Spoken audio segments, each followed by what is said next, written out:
김건희 여사 수사 무마이, 차 종합특검팀의 핵심 수사 내용. 수사에 돌입한 종합특검은 김건희 특검보다 의혹의 대상도 기간도 더 늘려서 들여다보고 있습니다.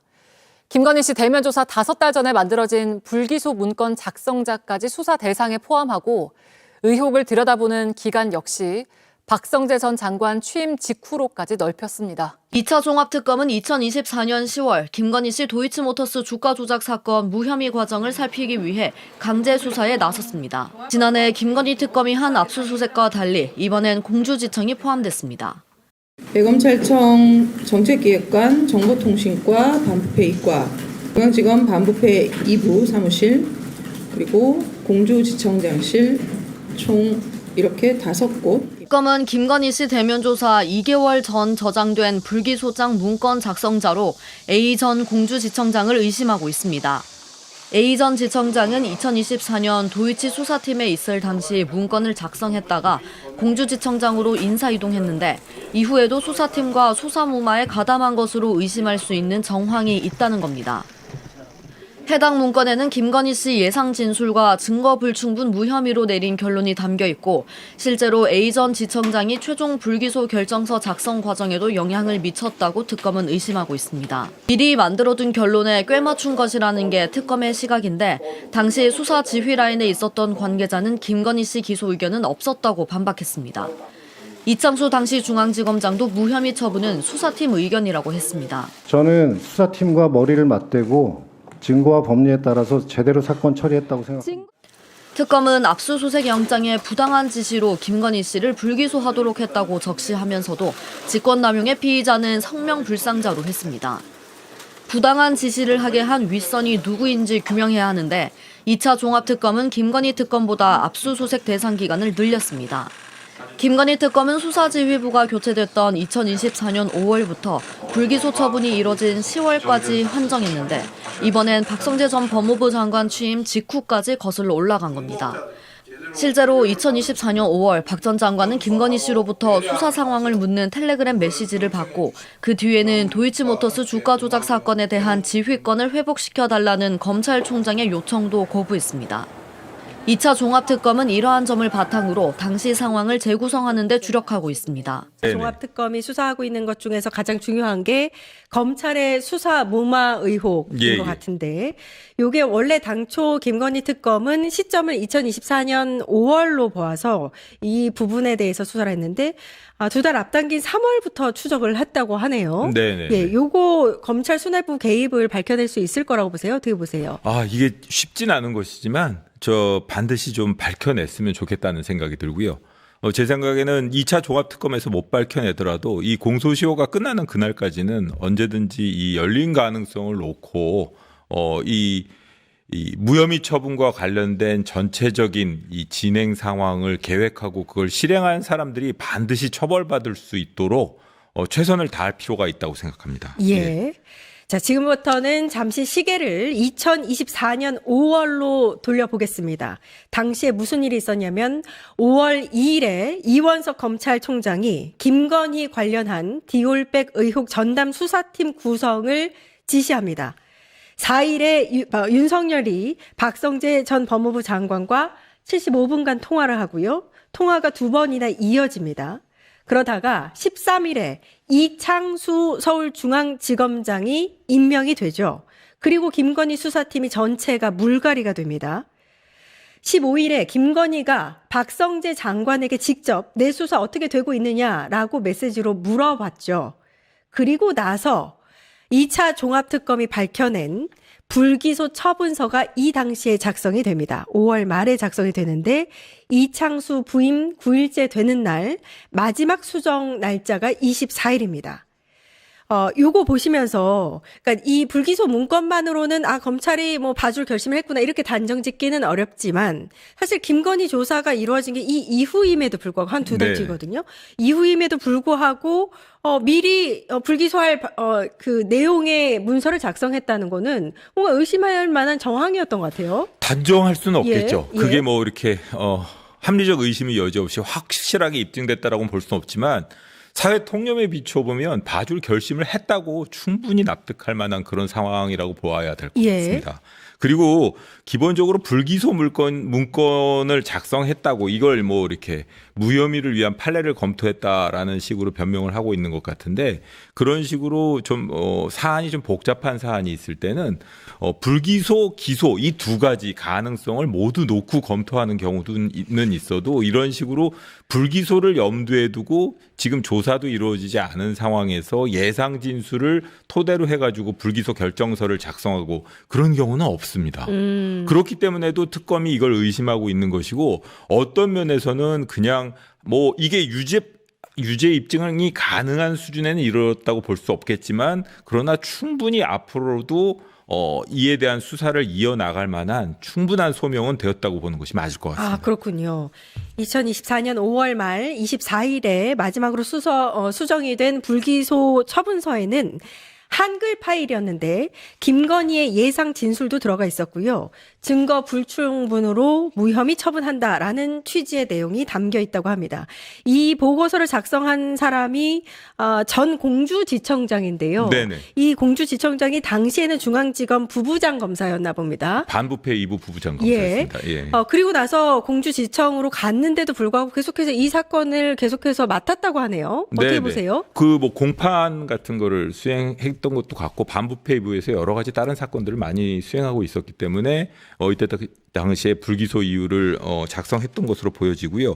어떻게 보면은 그 핵심적인 사건들 중에 많은 사건들이 반부패부에서 수사가 이루어지지 않았습니까? 이창수 조상원 차장으로 이어지는 그 수사팀에서 이루어졌는데 그 당시에 수사 주인 검사로서 실질적인 수사와 관련된 역할을 수행한 사람이 이 전 공주지청장이었던 것으로 보입니다. 예. 네. 그러니까 공주지청으로 갔음에도 불구하고 이 수사팀에 계속 포함돼서 일을 했다는 것도 좀 문제가 될 수 있는 것 그렇습니다. 같고. 사실 그 윤석열 그 특별수사의 문제점 중에 하나가 뭔가 하면 거의 모든 검사 좀 어떻게 보면은 이 수사가 가능한 현장에 투입이 가능한 직접 수사에 투입 가능한 검사들을 모두 직접 수사에 몰아넣어가지고 형사부를 마비시키고 일반적인 형사사건 처리는 아주 소홀히 한 그런 결과를 초래했거든요. 예. 그리고 과거에는 이처럼 직접 수사가 과잉이었던 적이 없었는데 이렇게 심하게 과잉이었는데다가 말씀드리는 것처럼 수사의 방식이라던가 결론에 있어서도 전혀 국민적인 공감을 얻지 못했기 때문에 그런 점에 비춰보면 이 수사는 기본적으로 완벽한 실패라고 보는 게 맞을 것 같습니다. 예. 이 문건이 2024년 5월에 처음 작성된 게 아니고요. 2023년에 작성이 됐다고 합니다. 네네. 그러니까 요 관련한 의혹이 불거지자마자 요거를 이렇게 불기소를 아예 염두에 두고 준비를 했다고도 볼 수 있는데. 그렇다고 볼 수 있습니다. 그리고 사실 그 말씀드리고 싶은 것 중에 하나가 원래 도이치모터스 사건의 경우에는 이원석 총장의 지휘권이 배제가 되어 있었죠. 예. 배제된 이유가 과거에 김건희 씨가 윤석열 검찰총장의 배우자였던 시절에 배우자의 사건에 대해서 윤석열 총장이 개입하는 건 적절치 않다고 그래가지고 수사지휘권을 배제했던 겁니다.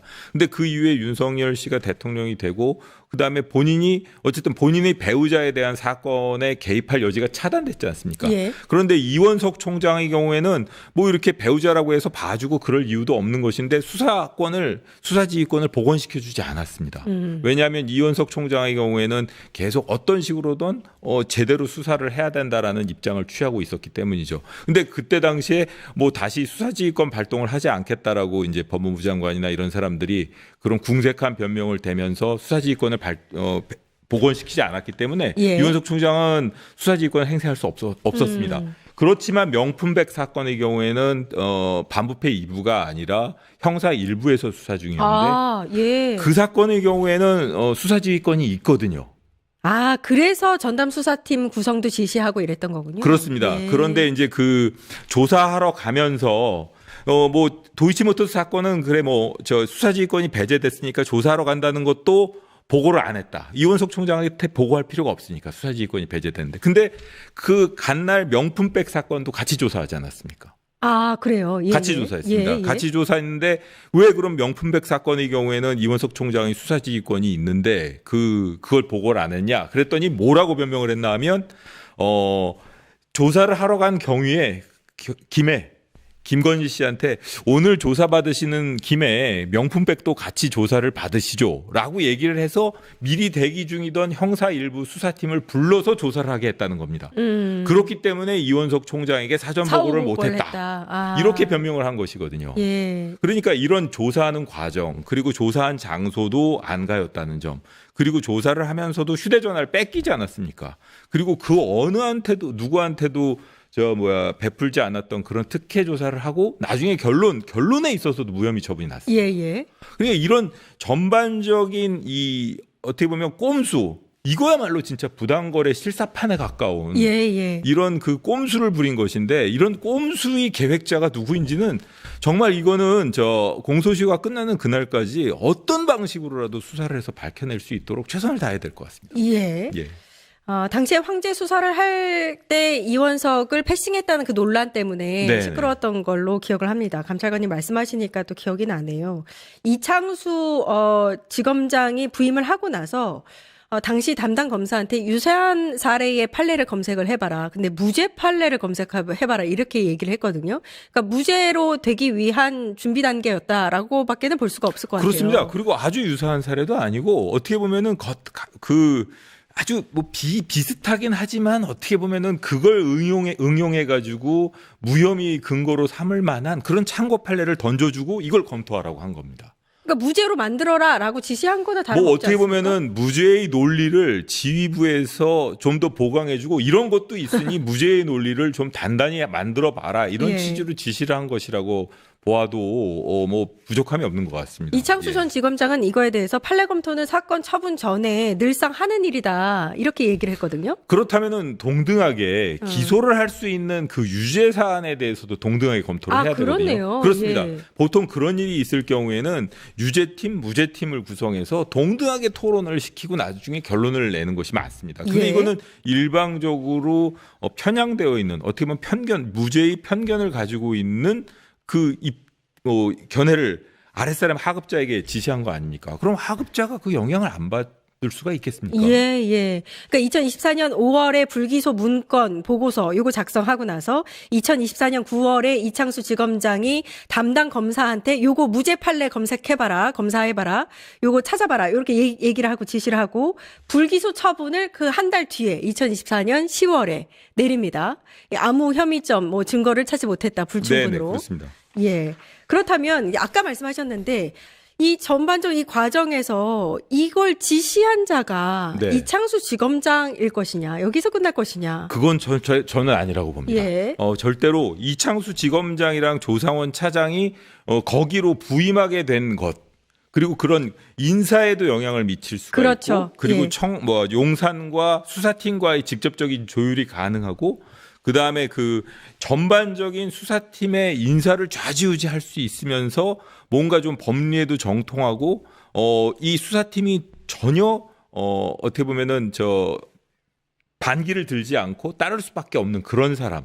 그게 누굴지 한번 생각을 해봐야 될 것 같습니다. 그렇죠. 근데 당시에 이제 또 이루어졌던 게 5월에 김건희가 박성재 전 법무부 장관에게, 그러니까 대통령의 부인이 법무부 장관에게 전화를 해서 내 사건 어떻게 진행되고 있느냐라고 물었고 박성재가 관련해서 보고를 하기도 했습니다. 그렇습니다. 이게 또 연관 관계가 있을 것 같은데. 그렇죠. 그런 점에 비춰봐도 사실 그 사건 어떻게 되느냐라고 이제 그 법무부 박성재 장관이 이 도이치모터스 사건 진행 상황이나 이런 것과 관련해서 그리고 향후 어떻게 할 것이냐라는 질문을 본인이 청문했다나 혹은 이렇게 이 국회에서 질문을 받으면 뭐라고 얘기를 했냐면 그게 수사지휘권이 배제가 되어 있는 상황이기 때문에 본인은 그거 잘 모른다. 잘 알지 못한다라고 얘기를 했는데 그렇게 사적으로는 김한빵이라고 저장된 사람으로부터 전화를 받아가지고 그런 식으로 하급자한테 보고서까지 작성을 요구해가지고 지시를 해서 그 보고서를 가지고 윤석열 씨와 그 무렵에 어떤 내용으로 통화를 했는지 모르겠지만 그렇게 오랜 시간을 통화를 하기까지 했는데 이런 점에 비춰보면 그리고 윤석열 씨와 통화한 것뿐만 아니라 사실은 그때 당시에 용산의 법무참모들이나 이런 사람들하고도 엄청나게 많은 조율을 했을 겁니다. 그렇기 때문에 저는 그 12월 4일 날 안가회동 이후에 휴대폰을 새로 바꾸지 않았을까라는 생각도 하고 있습니다. 이거 윗선 개입 여부가 제일 중요한 부분 중에 하나인데 윤석열과 법무부 장관과의 75분, 45분 두 차례의 통화, 김건희가 장관에게 보낸 어떤 메시지, 보고 내역 뭐 이런 것들 좀 살펴봐야